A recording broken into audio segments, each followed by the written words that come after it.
Bizi qarşıda Bakıda xüsusən 2 maç gözləyir. Yəqin ki, ən real 3 xal gözü ilə baxdığımız məhz Ajaxdır.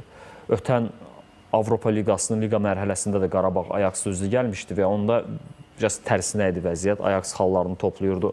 Qarabağın vurtut bir qələbəsi vardı. İndi Ajaxın ümumiyyətlə xalı yoxdur. Qarabağın 7 xalı var və Bakıda Ajax kimi artıq şanslarını demək olar ki, itirmiş bir komanda ilə görüşdə o 3 xal əldə eləmək olar.